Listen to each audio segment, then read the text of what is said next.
Shalom, shalom, bien-aimés, nous continuons avec nos enseignements bibliques. Aujourd'hui, nous allons parler de la prière pour que nous puissions voir Jésus et que notre vie soit transformée. Vous avez bien entendu, effectivement, que nous pouvons prier pour voir Jésus-Christ de Nazareth, le roi des rois, le Saint des seigneurs. Alors, pour pouvoir voir Jésus, il faut d'abord une petite condition qui n'est pas très difficile, c'est celui d'abord de donner votre vie à Jésus-Christ de Nazareth et d'accepter qu'il est le Fils de Dieu, qu'il est Dieu et qu'il a versé son sang sur la croix de Golgotha pour que vous et moi nous soyons sauvés et que notre vie soit transformée, bien-aimés, et que nous abandonnons nos péchés et que nous quittons les ténèbres pour nous tourner vers la lumière, vers celui qui a accepté de verser son sang pour nous. Et c'est là où nous commençons à voir qui est Jésus et que nous pouvons le voir. Bien-aimé, l'être humain veut toujours voir quelque chose avec ses yeux. Il a toujours le doute, il est toujours sceptique. Il veut voir quelque chose avec ses yeux. Bien-aimé, quand vous regardez les dégâts que le vent a fait avant la pluie ou après la pluie, ou quand vous voyez comment les vagues sont en train de monter à 2 mètres de hauteur à cause de la puissance du vent, les gens n'ont pas un autre terme à utiliser que de parler celui du vent. Pourquoi? Parce que ils ne voient pas le vent, mais ils voient les effets du vent. Jésus, c'est ça, il est Dieu. Dieu, vous ne le voyez pas avec vos yeux de pécheurs comme les nôtres. Dieu, il est la lumière. Et parce que sa lumière est tellement puissante, son visage est tellement rayonnant que nous, avec notre corps pécheresse, nous ne pouvons pas le voir avec nos propres yeux. Moïse était monté sur la montagne, bien-aimé, pour aller recevoir les directives du Seigneur.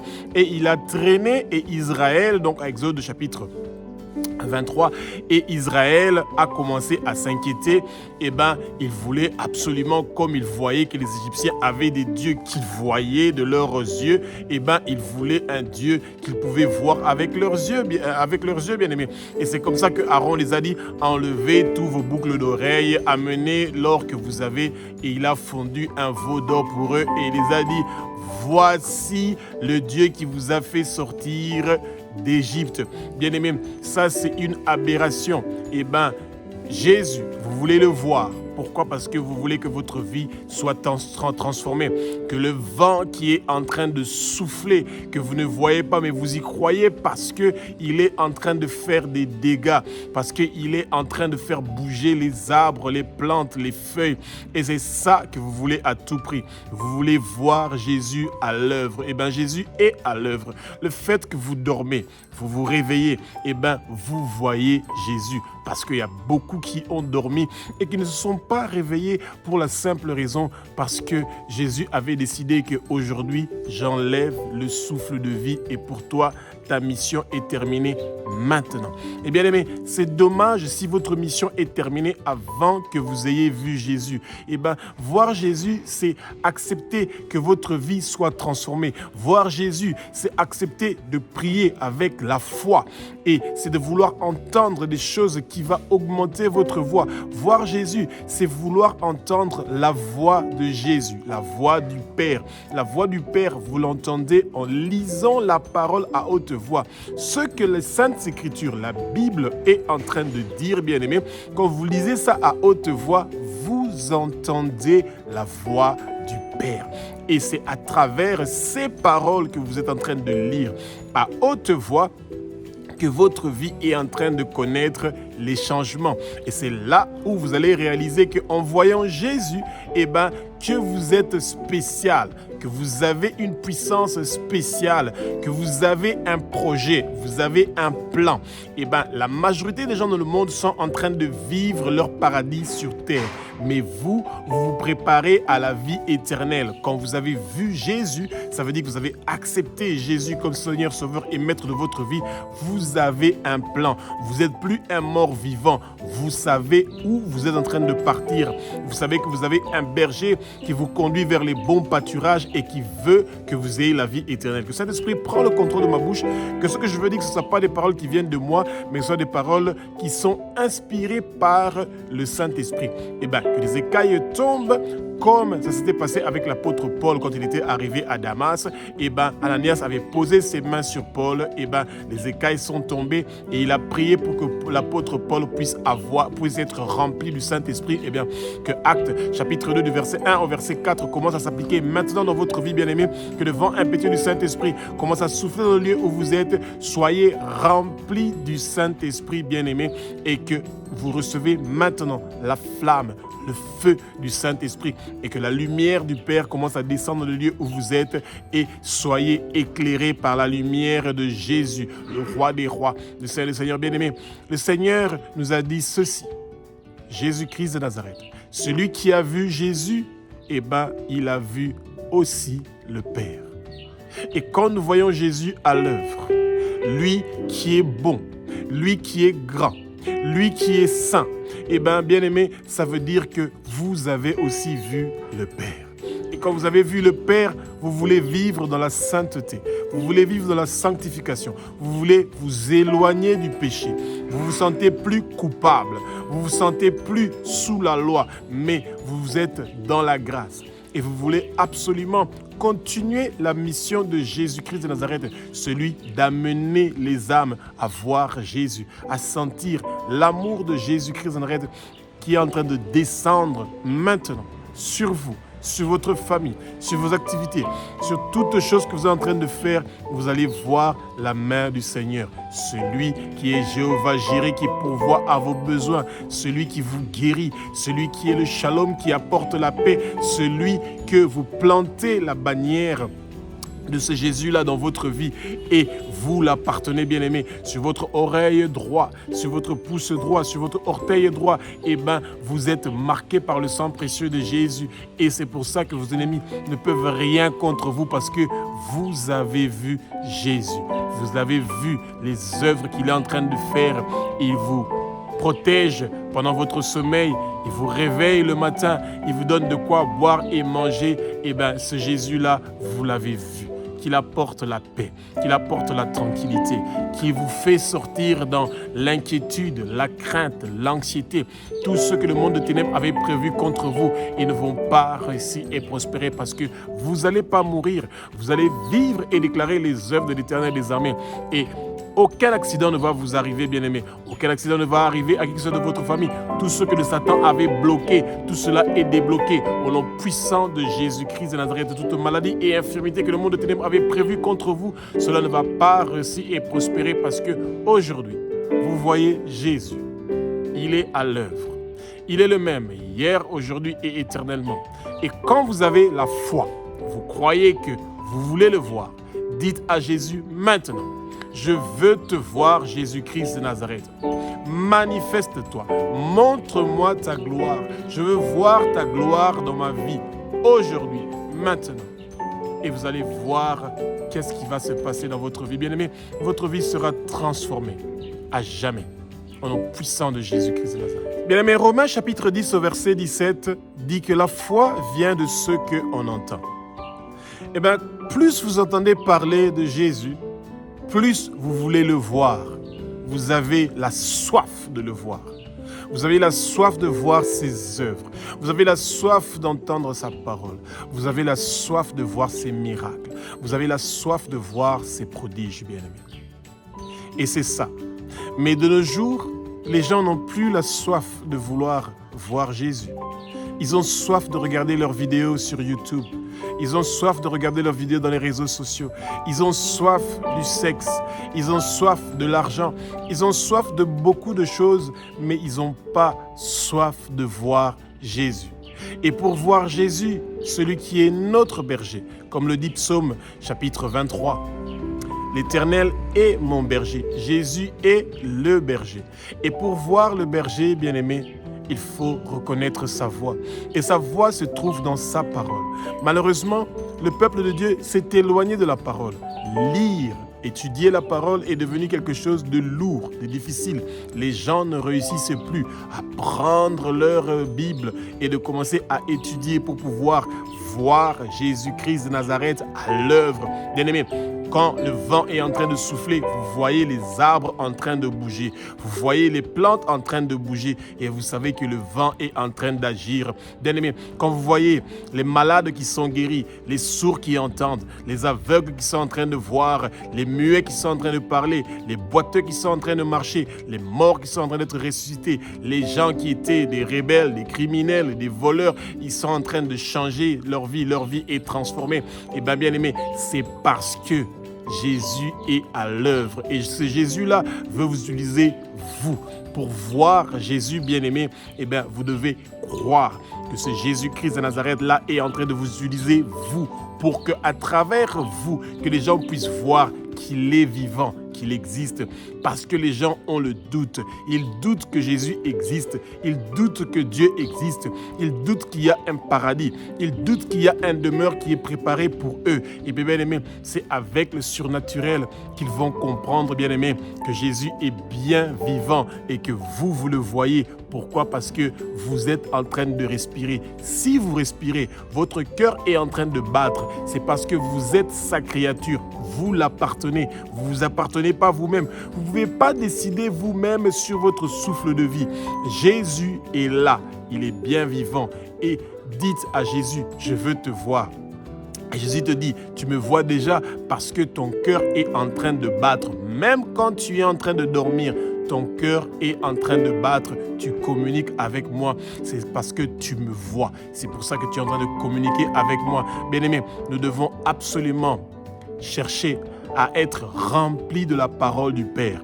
Et nous voulons être remplis de la parole de Jésus de Nazareth. Bien-aimés, cherchez toujours à prendre le temps d'étudier la parole. Beaucoup de gens se fixent un programme. Le 1er janvier de l'année, je vais étudier la parole, toute la Bible, je vais le lire jusqu'au 31 décembre et dès qu'ils arrivent le 15 janvier, le programme est terminé. Ils ne réussissent plus à garder le rythme parce qu'ils n'ont pas soif de voir Jésus. Si tu as soif de voir Jésus, tu as soif de connaître sa parole. Et tous les armes que Jésus nous donne pour combattre avec, c'est le livre d'Amos, de Habakkuk, celui de Zacharie, celui de Matthieu, de Apocalypse, celui de 1 Pierre, 2 Pierre, de Jean. Chaque livre de la Bible, le Seigneur veut que nous le voyions à travers sa parole. Bien-aimés, Actes chapitre 9 au verset 3 nous parle de la rencontre de l'apôtre Paul avec Jésus-Christ de Nazareth. Il a vu une lumière resplendissante, une lumière grande. Bien aimé, chaque jour nous voyons la lumière. Le soleil brille pour nous gratuitement, sans que nous payions une seule centime. Nous payons 0 argent. Paul, au moment où cette lumière a commencé à briller, bien-aimé, il a entendu une voix qui a commencé à le parler. Et la voix qui vous parle, bien-aimé, c'est la parole, la Bible, les Saintes Écritures. C'est cette voix-là qui vous fait voir cette lumière resplendissante où il n'y a pas d'explication. Le livre par excellence où il y a l'intelligence, la sagesse, la connaissance, le discernement. C'est la Bible, la parole de Dieu. C'est ça, cette lumière-là. Quand vous voulez voir Jésus, pour que votre vie soit transformée, pour que la lumière du Père puisse venir dans votre vie, vous devez étudier la parole tous les jours. Même si c'est un verset, même si c'est 2 versets. La dîme, le 1/10 de votre temps, vous le donnez d'abord pour pouvoir voir Jésus en entendant sa parole. Vous avez 24 heures dans une journée, bien-aimé. Et dans les 24 heures dans une journée, vous ne prenez même pas 1 heure du temps. Ou pour la prière, ou pour l'étude de la parole. Même pas 2 heures du temps. Même pas 3 heures du temps. Bien-aimé, il y a un souci. Vous commencez la journée, même pas de prière. Même pas de lecture de la parole pour que cette parole-là puisse vous accompagner et commencer la journée avec ça. vous n'avez pas vu Jésus. Celui qui a vu Jésus a soif d'entendre sa parole, d'entendre sa voix, de voir sa lumière à travers sa parole, bien-aimé. Et c'est ça que le peuple de Dieu doit comprendre. Quand nous voulons réussir, nous devons demander à Jésus dans notre prière, je veux te voir, Jésus. Que ceux qui m'empêchent de te voir puissent quitter sur mon chemin maintenant, au nom puissant de Jésus-Christ de Nazareth. Tout agent du monde de ténèbres chargé de m'empêcher de te voir, ils ne vont pas réussir et prospérer au nom puissant de Jésus-Christ. Bien-aimés, Jésus vous voit et il veut que vous le voyiez. Et nous le voyons à travers sa parole, à travers ses œuvres. Nous le voyons parce qu'il nous utilise comme ses instruments pour guérir les malades, pour emmener la bonne nouvelle, pour que ceux qui sont perdus puissent savoir qu'il y a un berger qui s'occupe des brebis, qui l'écoute et des brebis qui sont perdues. Et son nom, c'est Jésus-Christ de Nazareth. Marc chapitre 16, verset 18 nous dit, « Quand nous ne nous sentons pas bien, parce que nous voulons voir Jésus, nous voulons voir Jésus à l'œuvre, eh bien, nous lui demandons de poser ses mains sur nous. Eh bien, Jésus pose ses mains sur nous, bien-aimés. Et que peu importe la maladie que vous avez, peu importe les difficultés que vous avez, bien-aimés, eh bien, le Seigneur est en train de vous guérir maintenant.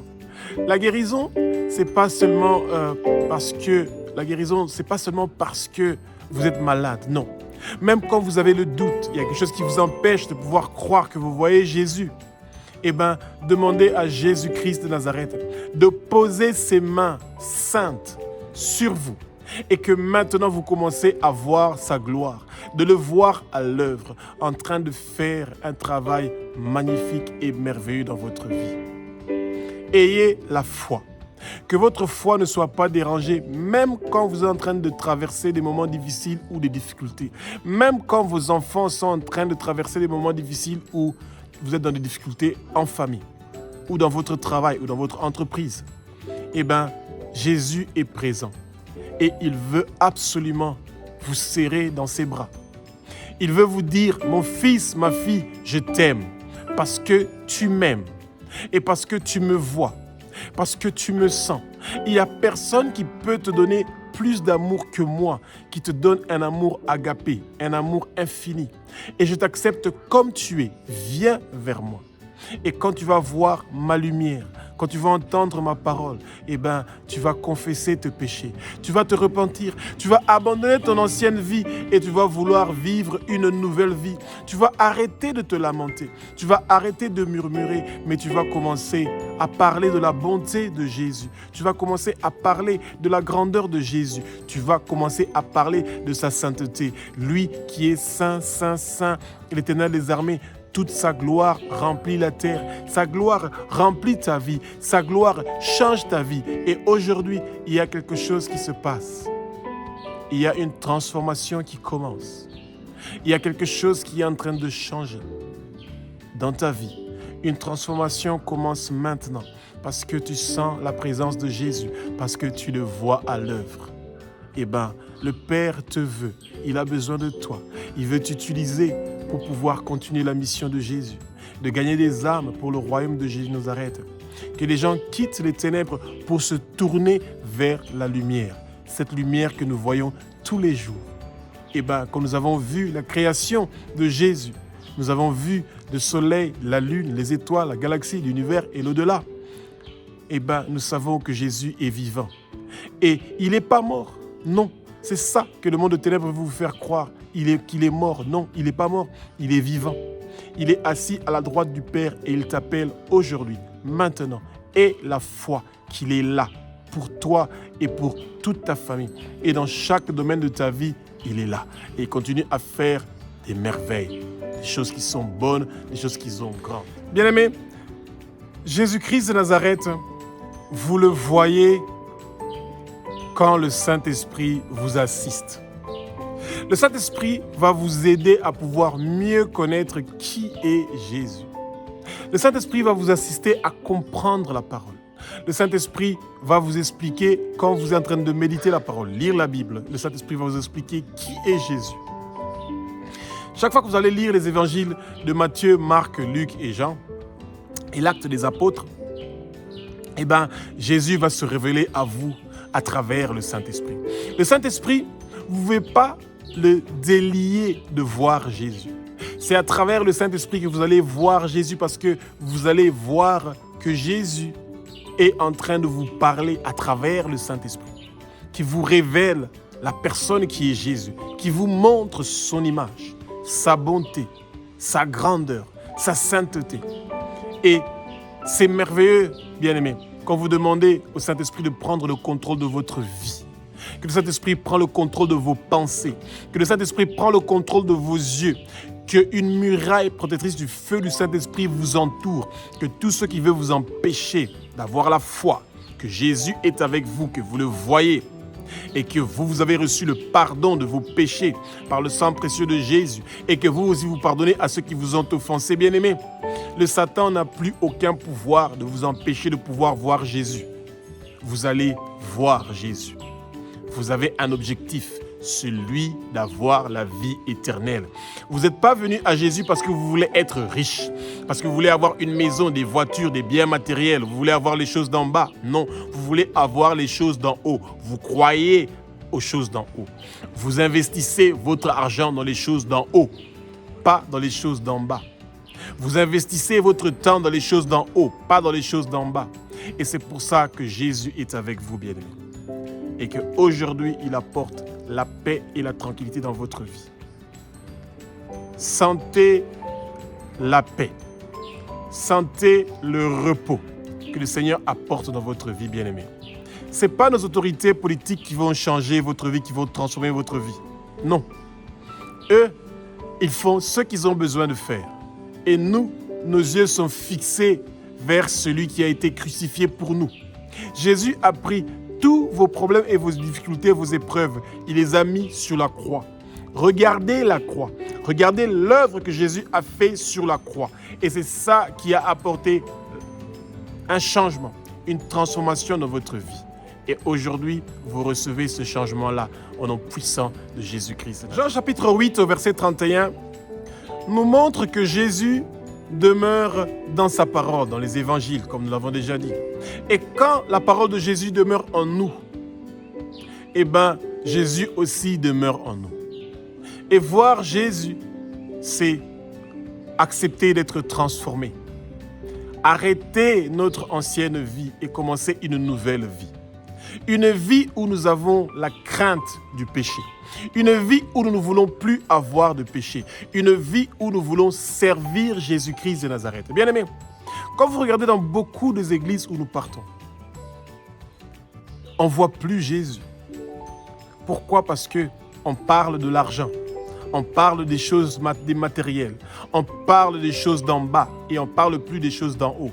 Au lieu de voir le surnaturel, les guérisons, les miracles, les prodiges, les choses que les apôtres étaient en train de faire à l'église primitive, eh bien, tout cela est parti. Pourquoi? Parce que Jésus et sa parole ne demeurent plus dans les gens. On ne présente plus aux gens Jésus et sa parole pour que sa parole puisse demeurer dans les gens. On présente le pasteur, sa grandeur, sa femme, la chorale, les chantres, comment ils sont en train de louer, de chanter, la lumière, le décor. Eh bien, Jésus a quitté. Il n'est plus là. Vous ne pouvez plus le voir. Eh bien, si vous avez été déçus dans les communautés, dans les assemblées, dans les organisations où vous êtes, eh bien, rassurez-vous que Jésus est le même. Hier, aujourd'hui et éternellement. Et il continue à œuvrer comme il a toujours fait. Il n'a pas changé, bien-aimé. Et vous le voyez aujourd'hui parce que vous l'entendez. Et il va vous utiliser. Et quand les gens vont vous voir à l'œuvre, en train de guérir les malades, en train de faire des prodiges, en train de faire des merveilles à travers vos lèvres qu'il est en train d'utiliser, bien-aimés, ils vont voir Jésus. Ils vont voir Jésus à travers vous, parce que vous êtes l'Église, vous êtes le corps du Christ, parce que vous êtes le temple du Saint-Esprit.